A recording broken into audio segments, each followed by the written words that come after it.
Selamat pagi student semuanya, salam jumpa dengan Mr. Arisman.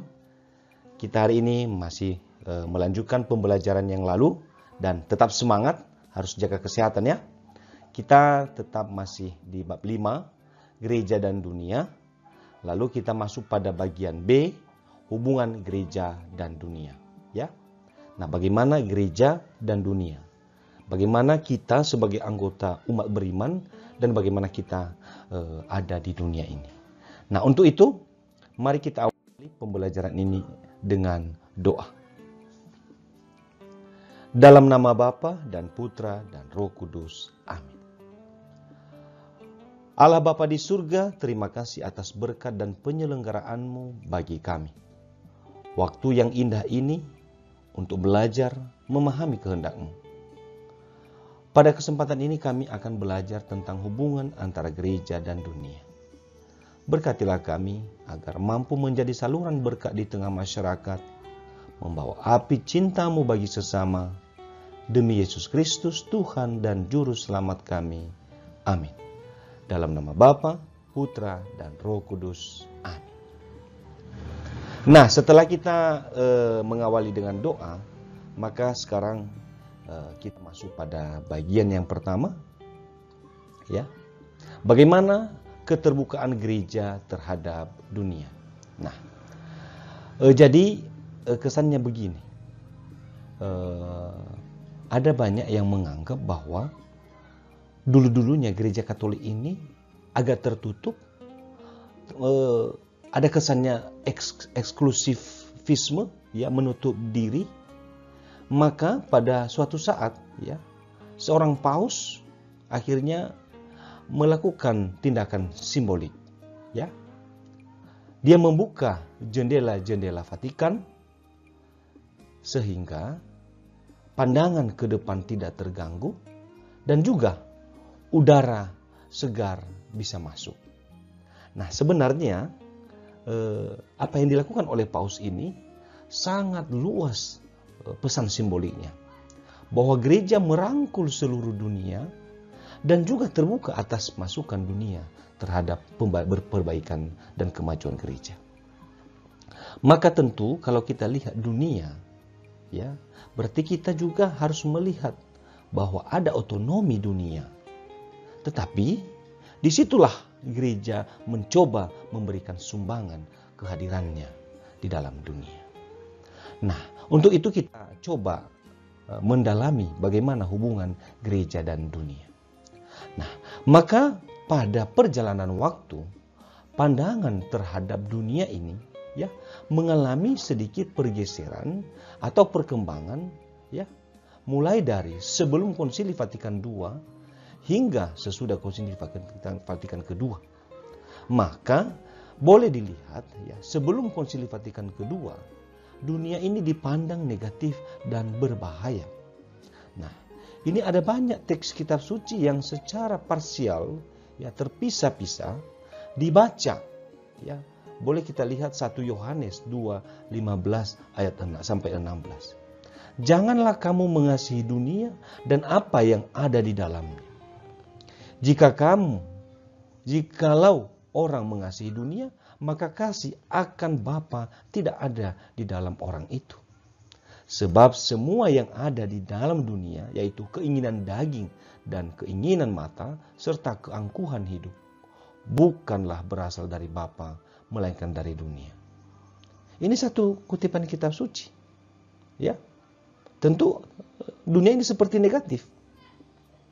Nah, kita lihat yang satu lagi, 1 Yohanes 5 ayat 19. Ya, kita tahu bahwa kita berasal dari Allah dan seluruh dunia berasal di bawah kuasa si jahat. Nah, ini satu ayat lagi, ya. Nah, kita lihat Roma 12 ayat 2. Janganlah menjadi serupa dengan dunia. Akhirnya muncul pandangan negatif tentang dunia ini. Ya, bahwa dunia ini berbahaya. Dunia ini mengancam keselamatan kita. Ya. Mengapa? Ini muncul karena ada pandangan, ya,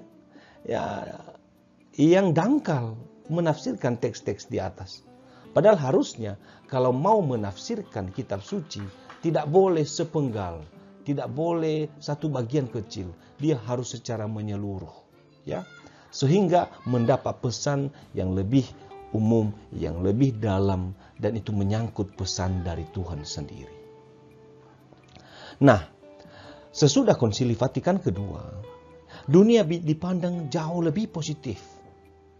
Dunia dilihat sebagai pentas berlangsungnya sejarah manusia. Dengan apa? Ada kekalahan, ada kemenangannya. Ada kesuksesannya, tentu ada kemundurannya. Ya, ada kelahiran, ada kematian. Begitulah terjadi di dunia. Tetapi tentu dunia ini menjadi sarana kita untuk betul-betul ya mengabdi kepada Allah. Nah, itu kita lihat sedikit hubungan gereja dan dunia. Nah, pandangan tentang manusia ya diperdalam juga dalam paham ini supaya manusia bisa menempatkan diri. Pertama, bahwa melihat martabat manusia. Manusia adalah citra Allah. Berarti menyerupai Allah. Dan itu dalam kitab Kejadian paling awal diuraikan bagaimana kisah penciptaan manusia. Bahwa manusia itu serupa, mirip dengan Allah. Manusia memiliki apa yang tidak dimiliki oleh ciptaan yang lain. Dia memiliki akal budi, dia memiliki kehendak bebas, dan dia memiliki hati nurani. Ya, maka ya manusia secara khusus dicipta demi dirinya sendiri.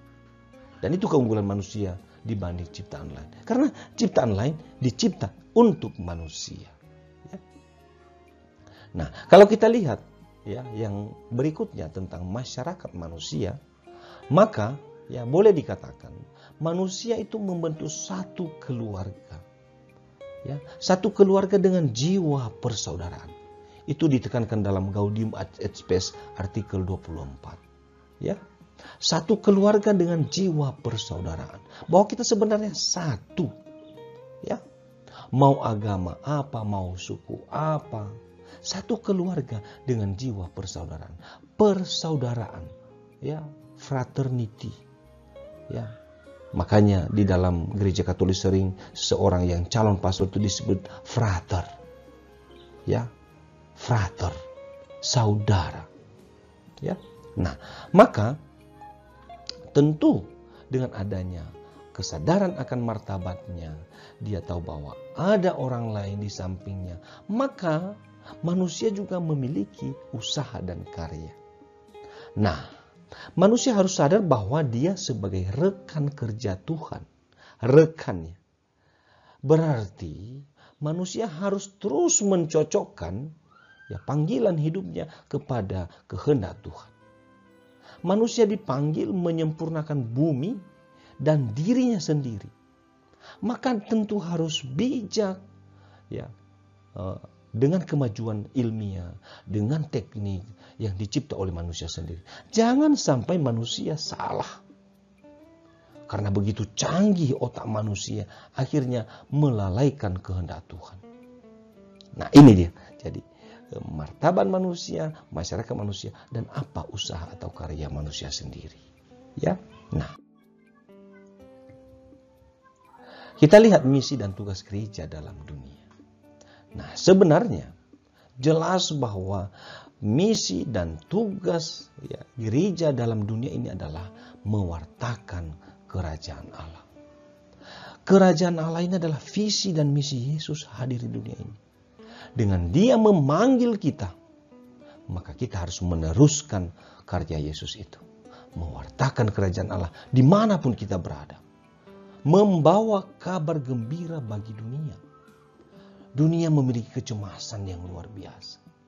Gelisah dengan apa yang terjadi pada kondisi saat ini. COVID-19 ya, membuat manusia dan seluruh dunia nyaris tak punya masa depan. Semua pada was-was. Nah, tentu ada nilai-nilai kerajaan Allah yang boleh kita tawarkan. Nah, nilai-nilai yang boleh kita tawarkan, ya, seperti tadi kita lihat, ya, persaudaraan, cinta kasih, ya, bertindak adil, membantu yang lemah. Dan itulah yang kita usahakan, ya. Nah, itu nanti di dalam dokumen Gaudium et Spes, artikel 2 dan artikel 3. Nah, menekankan bahwa dunia diciptakan dan dilestarikan oleh cinta kasih Sang Pencipta. Karena apa? Dunia ini tidak disia-siakan. Dunia ini bernilai. Ya. Dijaga oleh Tuhan. Melalui siapa? Melalui kita manusia. Ya. Dunia sudah dibebaskan oleh Yesus Kristus dari perbudakan dosa. Bila kita betul-betul melakukan kehendak Yesus, maka kita tidak akan diperbudak oleh dosa. Kalau kita lihat artikel 3 di Gaudium et Spes, ya, dia mengatakan di sini bahwa cahaya Injil, ya, kekuatan Injil sebenarnya sudah menyediakan bagi manusia daya kekuatan untuk membawa keselamatan. Anda dan saya memiliki daya itu. Sehingga warta gembira kerajaan Allah bisa kita tampilkan dimanapun kita berada. Maka umat beriman dipanggil untuk memberi kesaksian akan kebenaran-kebenaran itu. Jangan kita ragu. Yakinlah bahwa Tuhan pasti menyertai kita. Nah, maka di akhir pembelajaran ini, silakan refleksikan apa aksi sosial sederhana yang bisa kamu lakukan sehubungan dengan persaudaraan, sehubungan dengan orang miskin, sehubungan dengan misalnya penderitaan-penderitaan lain yang bisa kita bantu. Maka bila itu kamu lakukan, kamu sudah menyadari bahwa kamu memiliki martabat, memiliki akal budi, kehendak bebas dan hati nurani untuk berbuat, membawa kabar gembira kepada siapapun yang sungguh membutuhkan. Untuk itu, menutup pembelajaran ini, silakan ya, nanti di rumah masing-masing buat doa dan doakan mereka yang sedang menderita saat ini. Tuhan Yesus memberkati. Amin.